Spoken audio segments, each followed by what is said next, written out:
Buenas noches para todos. Mi nombre es Jorge Andrés Escobar del programa de Ingeniería Industrial a Distancia. A continuación vamos a sustentar la parte de la actividad número 3 sobre logística internacional, específicamente lo que nos compete con la distribución física internacional. Esto para la asignatura de logística de mercados con el ingeniero Diego Molano. Entonces,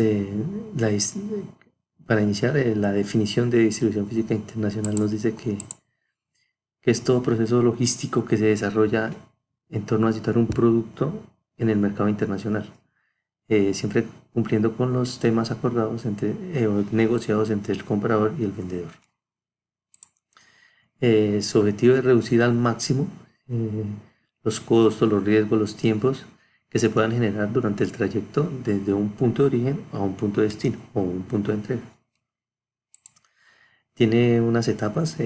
Primero es analizar la carga, el empaque y el embalaje, la selección del medio de transporte, los costos que se le aplican al transporte y la documentación.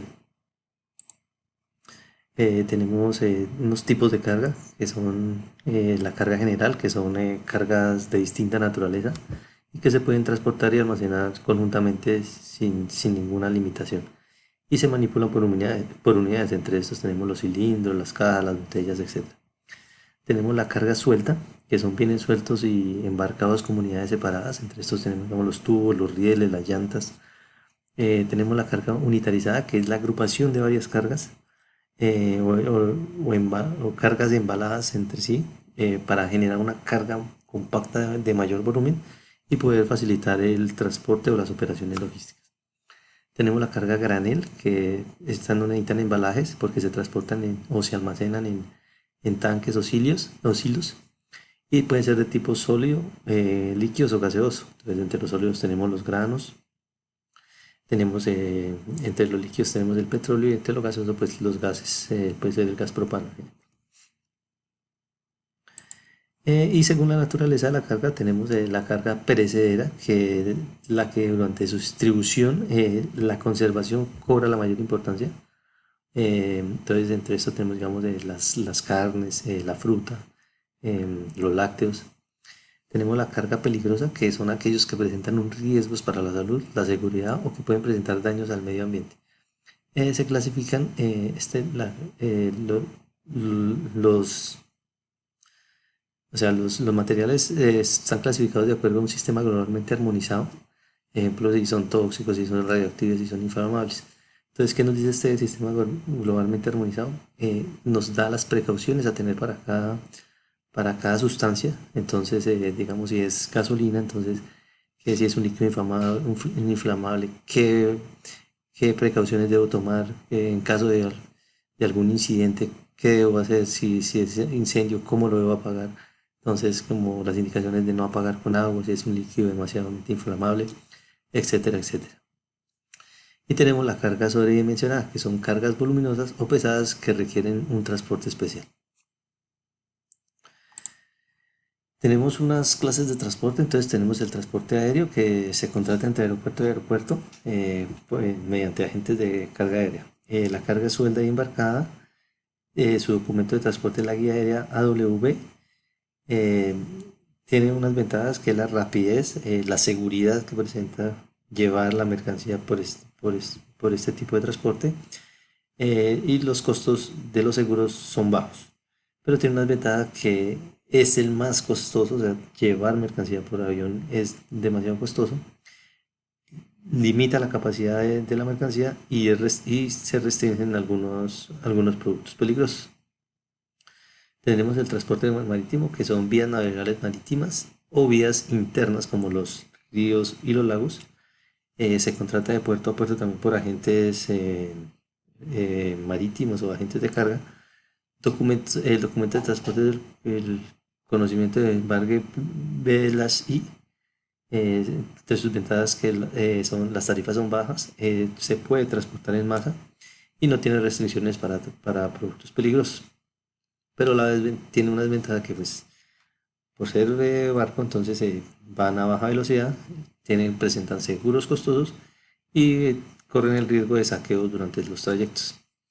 Tenemos el transporte terrestre por carretera, que pues como su nombre lo dice son por vías o carreteras y la carga se transporta en contenedores especializados y sin restricciones para algunos productos peligrosos. El documento de transporte es el documento PORT CMR y presentan también unas desventajas que son la informalidad, la demora en la carga a veces en el sitio de despacho o al momento de recibir la carga, la inseguridad en las vías, también están expuestos a saqueos, carreteras en mal estado y los parques automotores que a veces son demasiado obsoletos.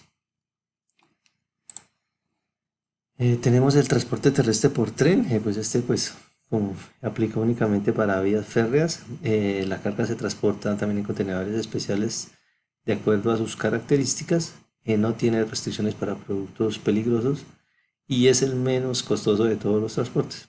El documento de transporte es la carta por CIM. Para el transporte tenemos el último que es el transporte multimodal, que es el porte de mercancías de dos modos, entonces, de dos modos de transporte y en dos países diferentes. Entonces, ejemplo, entonces se combina, digamos, aéreo y marítimo y digamos de Colombia hacia Brasil. Entonces, eso es lo que nos quiere decir un transporte multimodal. Tiene unas ventajas que son seguros, proporciona precios previamente acordados entre las dos partes y, mm, y el contrato de transporte entre un OTM y su cliente.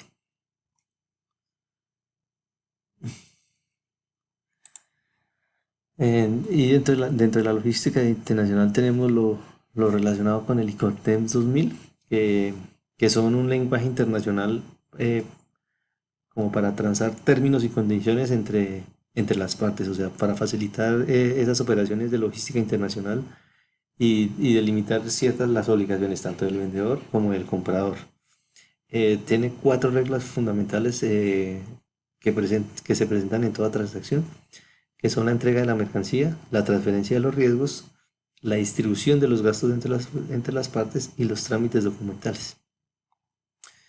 Entonces, básicamente lo que tenemos cuatro grupos que son grupo E, grupo F, grupo C, grupo D, y lo que nos dicen aquí es qué, qué obligaciones tiene el que vende la mercancía y qué obligaciones tiene el, el que compra la mercancía durante la logística. Entonces, pues aquí como lo dice la tabla, entonces tenemos el grupo E, su sigla, su definición, las obligaciones y qué tipos de transporte se utiliza.